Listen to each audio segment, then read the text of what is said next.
Première épître de Jean, chapitre 1er. Ce qui était dès le commencement, ce que nous avons entendu, ce que nous avons vu de nos yeux, ce que nous avons contemplé et que nos mains ont touché concernant la parole de vie, car la vie a été manifestée, et nous l'avons vue, et nous lui rendons témoignage, et nous vous annonçons la vie éternelle, qui était auprès du Père, et qui nous a été manifestée.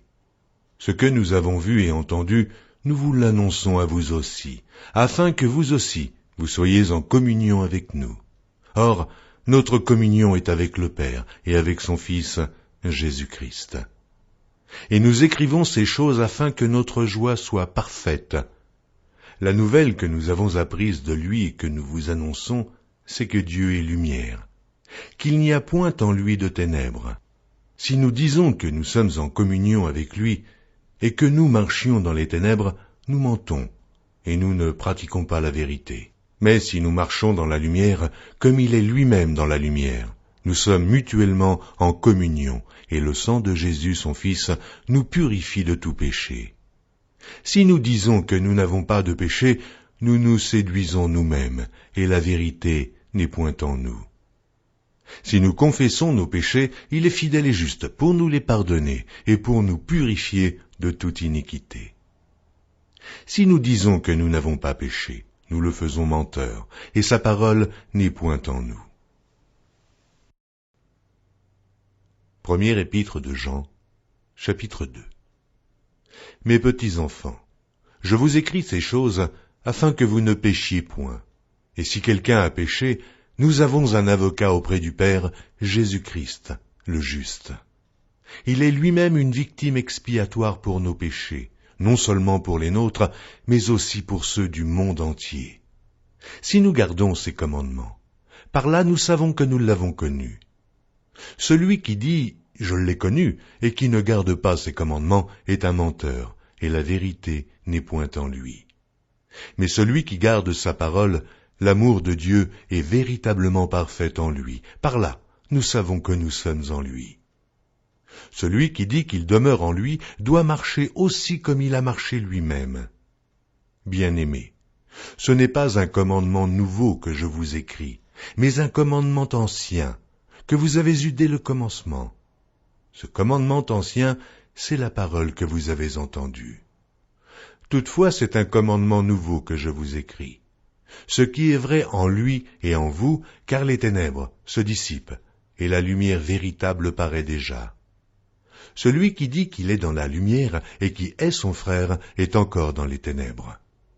Celui qui aime son frère demeure dans la lumière, et aucune occasion de chute n'est en lui. Mais celui qui est son frère est dans les ténèbres, il marche dans les ténèbres, et il ne sait où il va, parce que les ténèbres ont aveuglé ses yeux. Je vous écris, petits enfants, parce que vos péchés vous sont pardonnés à cause de son nom. Je vous écris, Père, parce que vous avez connu celui qui est dès le commencement.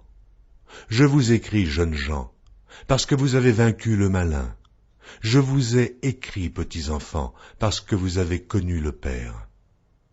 Je vous ai écrit, Père, parce que vous avez connu celui qui est dès le commencement. Je vous ai écrit, jeunes gens, parce que vous êtes forts et que la parole de Dieu demeure en vous et que vous avez vaincu le malin. N'aimez point le monde, ni les choses qui sont dans le monde. Si quelqu'un aime le monde, l'amour du Père n'est point en lui. Car tout ce qui est dans le monde, la convoitise de la chair, la convoitise des yeux et l'orgueil de la vie, ne vient point du Père, mais vient du monde. Et le monde passe, et sa convoitise aussi. Mais celui qui fait la volonté de Dieu demeure éternellement. Petits enfants, c'est la dernière heure. Et comme vous avez appris qu'un antéchrist vient, il y a maintenant plusieurs antéchrists. Par là, nous connaissons que c'est la dernière heure. Ils sont sortis du milieu de nous, mais ils n'étaient pas des nôtres. Car s'ils eussent été des nôtres, ils seraient demeurés avec nous. Mais cela est arrivé afin qu'il fût manifeste que tous ne sont pas des nôtres. Pour vous, vous avez reçu l'onction de la part de celui qui est saint, et vous avez tous de la connaissance. Je vous ai écrit, non que vous ne connaissiez pas la vérité, mais parce que vous la connaissez, et parce qu'aucun mensonge ne vient de la vérité. Sinon, celui qui nie que Jésus est le Christ, celui-là est l'Antéchrist, qui nie le Père et le Fils. Quiconque nie le Fils n'a point non plus le Père. Quiconque confesse le Fils a aussi le Père. Que ce que vous avez entendu dès le commencement demeure en vous. Si ce que vous avez entendu dès le commencement demeure en vous, vous demeurerez aussi dans le Fils et dans le Père. Et la promesse qu'il nous a faite, c'est la vie éternelle. Je vous ai écrit ces choses au sujet de ceux qui vous égarent. Pour vous, l'onction que vous avez reçue de lui demeure en vous, et vous n'avez pas besoin qu'on vous enseigne. Mais comme son onction vous enseigne toutes choses, et qu'elle est véritable, et qu'elle n'est point un mensonge, demeurez en lui, selon les enseignements qu'elle vous a donnés. Et maintenant, petits enfants, demeurez en lui, afin que, lorsqu'il paraîtra, nous ayons de l'assurance, et qu'à son avènement, nous ne soyons pas confus et éloignés de lui.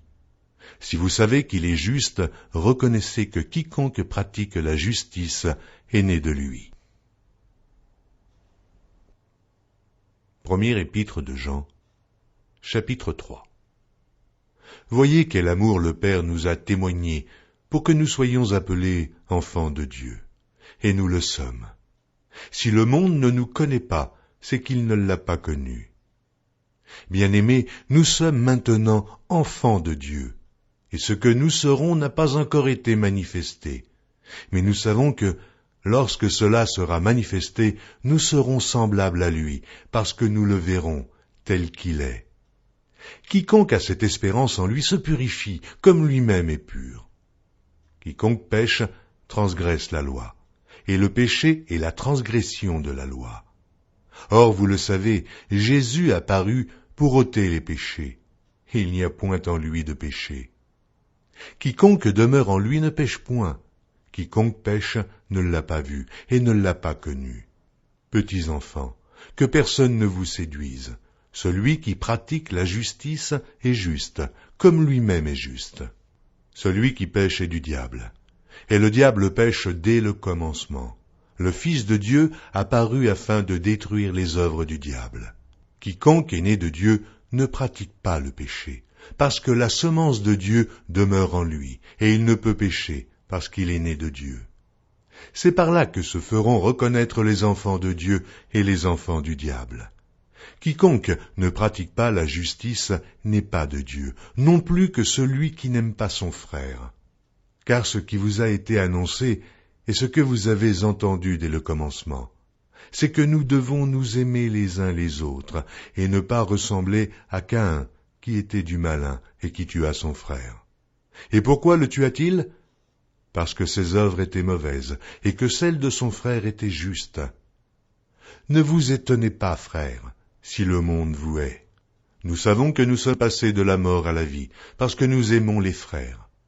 Celui qui n'aime pas demeure dans la mort. Quiconque hait son frère est un meurtrier. Et vous savez qu'aucun meurtrier n'a la vie éternelle demeurant en lui. Nous avons connu l'amour en ce qu'il a donné sa vie pour nous.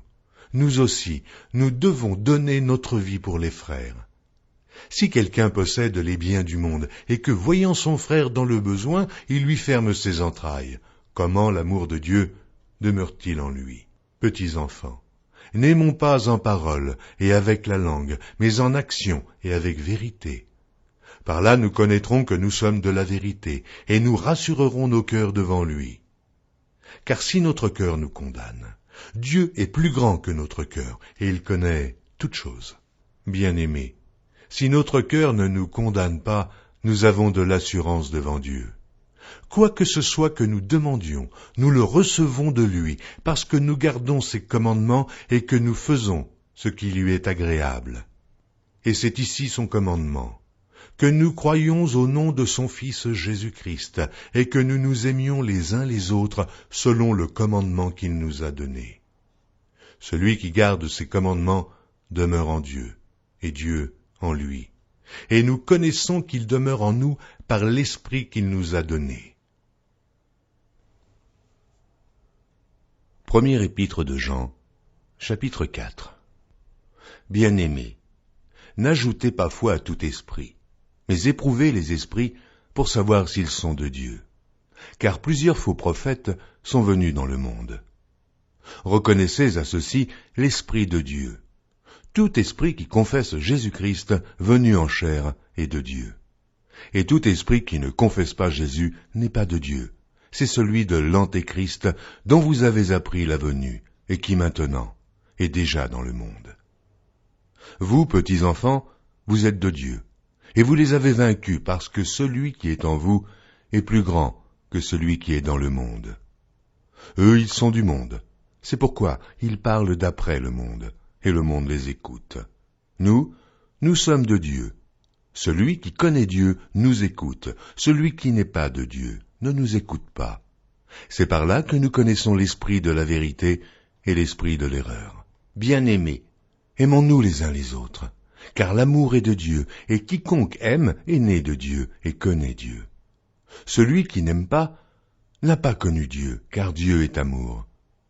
L'amour de Dieu a été manifesté envers nous en ce que Dieu a envoyé son Fils unique dans le monde, afin que nous vivions par lui. Et cet amour consiste, non point en ce que nous avons aimé Dieu, mais en ce qu'il nous a aimés et a envoyé son Fils comme victime expiatoire pour nos péchés. Bien-aimés, si Dieu nous a ainsi aimés, nous devons aussi nous aimer les uns les autres. Personne n'a jamais vu Dieu. Si nous nous aimons les uns les autres, Dieu demeure en nous et son amour est parfait en nous. Nous connaissons que nous demeurons en lui et qu'il demeure en nous, en ce qu'il nous a donné de son esprit. Et nous avons vu et nous attestons que le Père a envoyé le Fils comme sauveur du monde. Celui qui confessera que Jésus est le Fils de Dieu, Dieu demeure en lui et lui en Dieu. Et nous avons connu l'amour de Dieu. Et nous avons connu l'amour que Dieu a pour nous, et nous y avons cru. Dieu est amour, et celui qui demeure dans l'amour demeure en Dieu, et Dieu demeure en lui. Tel il est, tel nous sommes aussi dans ce monde. C'est en cela que l'amour est parfait en nous, afin que nous ayons de l'assurance au jour du jugement. La crainte n'est pas dans l'amour. Mais l'amour parfait bannit la crainte, car la crainte suppose un châtiment, et celui qui craint n'est pas parfait dans l'amour. Pour nous l'aimons, parce qu'il nous a aimés le premier. Si quelqu'un dit « J'aime Dieu » et qu'il haïsse son frère, c'est un menteur, car celui qui n'aime pas son frère qu'il voit, comment peut-il aimer Dieu qu'il ne voit pas? Et nous avons de lui ce commandement, que celui qui aime Dieu aime aussi son frère. Première épître de Jean, chapitre 5. Quiconque croit que Jésus est le Christ est né de Dieu, et quiconque aime celui qui l'a engendré aime aussi celui qui est né de lui. Nous connaissons que nous aimons les enfants de Dieu lorsque nous aimons Dieu, et que nous pratiquons ses commandements. Car l'amour de Dieu consiste à garder ses commandements, et ses commandements ne sont pas pénibles. Parce que tout ce qui est né de Dieu triomphe du monde, et la victoire qui triomphe du monde, c'est notre foi. Qui est celui qui a triomphé du monde, sinon celui qui croit que Jésus est le Fils de Dieu? C'est lui, Jésus-Christ, qui est venu avec de l'eau et du sang, non avec l'eau seulement, mais avec l'eau et avec le sang. Et c'est l'Esprit qui rend témoignage, parce que l'Esprit est la vérité. Car il y en a trois qui rendent témoignage, l'Esprit, l'eau et le sang, et les trois sont d'accord. Si nous recevons le témoignage des hommes, le témoignage de Dieu est plus grand, car le témoignage de Dieu consiste en ce qu'il a rendu témoignage à son Fils. Celui qui croit au Fils de Dieu a ce témoignage en lui-même. Celui qui ne croit pas, Dieu le fait menteur, puisqu'il ne croit pas au témoignage que Dieu a rendu à son Fils. Et voici ce témoignage. C'est que Dieu nous a donné la vie éternelle, et que cette vie est dans son Fils. Celui qui a le Fils a la vie. Celui qui n'a pas le Fils de Dieu n'a pas la vie. Je vous ai écrit ces choses afin que vous sachiez que vous avez la vie éternelle, vous qui croyez au nom du Fils de Dieu. Nous avons auprès de lui cette assurance que si nous demandons quelque chose selon sa volonté, il nous écoute. Et si nous savons qu'il nous écoute, quelque chose que nous demandions, nous savons que nous possédons la chose que nous lui avons demandée. Si quelqu'un voit son frère commettre un péché qui ne mène point à la mort, qu'il prie, et Dieu donnera la vie à ce frère. Il la donnera à ceux qui commettent un péché qui ne mène point à la mort. Il y a un péché qui mène à la mort. Ce n'est pas pour ce péché-là que je dis de prier. Toute iniquité est un péché, et il y a tel péché qui ne mène pas à la mort. Nous savons que quiconque est né de Dieu ne pêche point. Mais celui qui est né de Dieu se garde lui-même, et le malin ne le touche pas. Nous savons que nous sommes de Dieu, et que le monde entier est sous la puissance du malin. Nous savons aussi que le Fils de Dieu est venu, et qu'il nous a donné l'intelligence pour connaître le véritable. Et nous sommes dans le véritable, en son Fils, Jésus-Christ. C'est lui qui est le Dieu véritable et la vie éternelle. Petits enfants, gardez-vous des idoles. Deuxième épître de Jean. L'Ancien, à Kyria, l'élu et à ses enfants que j'aime dans la vérité. Et ce n'est pas moi seul qui les aime, mais aussi tous ceux qui ont connu la vérité. À cause de la vérité qui demeure en nous et qui sera avec nous pour l'éternité. Que la grâce, la miséricorde et la paix soient avec vous de la part de Dieu le Père et de la part de Jésus-Christ, le Fils du Père, dans la vérité et la charité. J'ai été fort réjoui de trouver de tes enfants qui marchent dans la vérité, selon le commandement que nous avons reçu du Père. Et maintenant, ce que je te demande, Kyria, non comme te prescrivant un commandement nouveau, mais celui que nous avons eu dès le commencement, c'est que nous nous aimions les uns les autres. Et l'amour consiste à marcher selon ses commandements. C'est là le commandement dans lequel vous devez marcher, comme vous l'avez appris dès le commencement. Car plusieurs séducteurs sont entrés dans le monde, qui ne confessent point que Jésus-Christ est venu en chair. Celui qui est elle, c'est le séducteur et l'antéchrist. Prenez garde à vous-même, afin que vous ne perdiez pas le fruit de votre travail, mais que vous receviez une pleine récompense. Quiconque va plus loin et ne demeure pas dans la doctrine de Christ n'a point Dieu. Celui qui demeure dans cette doctrine a le Père et le Fils. Si quelqu'un vient à vous et n'apporte pas cette doctrine, ne le recevez pas dans votre maison, et ne lui dites pas « Salut », car celui qui lui dit « Salut » participe à ses mauvaises œuvres. Quoique j'eusse beaucoup de choses à vous écrire, je n'ai pas voulu le faire avec le papier et l'encre, mais j'espère aller chez vous et vous parler de bouche à bouche, afin que notre joie soit parfaite. Les enfants de ta sœur l'élue te saluent. Troisième épître de Jean. L'Ancien, à Gaius le bien-aimé que j'aime dans la vérité. Bien-aimé, je souhaite que tu prospères à tous égards et sois en bonne santé, comme prospère l'état de ton âme. J'ai été fort réjoui lorsque des frères sont arrivés et ont rendu témoignage de la vérité qui est en toi, de la manière dont tu marches dans la vérité. Je n'ai pas de plus grande joie que d'apprendre que mes enfants marchent dans la vérité. Bien-aimé, tu agis fidèlement dans ce que tu fais pour les frères, et même pour les frères étrangers. Bien-aimé, tu agis fidèlement dans ce que tu fais pour les frères, et même pour des frères étrangers, lesquels ont rendu témoignage de ta charité en présence de l'Église. Tu feras bien de pourvoir à leur voyage d'une manière digne de Dieu.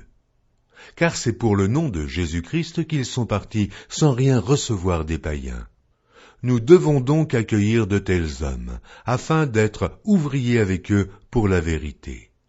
J'ai écrit quelques mots à l'Église, mais Diotrephe, qui aime à être le premier parmi eux, ne nous reçoit point. C'est pourquoi, si je vais vous voir, je rappellerai les actes qu'il commet en tenant contre vous de méchants propos. Non content de cela, il ne reçoit pas les frères, et ceux qui voudraient le faire, il les en empêche et les chasse de l'Église. Bien-aimés, N'imite pas le mal, mais le bien. Celui qui fait le bien est de Dieu. Celui qui aime le mal n'a point vu Dieu. Tous et la vérité elle-même rendent un bon témoignage à Démétrius. Nous aussi, nous lui rendons témoignage, et tu sais que notre témoignage est vrai. J'aurais beaucoup de choses à t'écrire, mais je ne veux pas le faire avec l'encre et la plume. J'espère te voir bientôt, et nous parlerons de bouche à bouche. Que la paix soit avec toi. Les amis te saluent, salue les amis, chacun en particulier.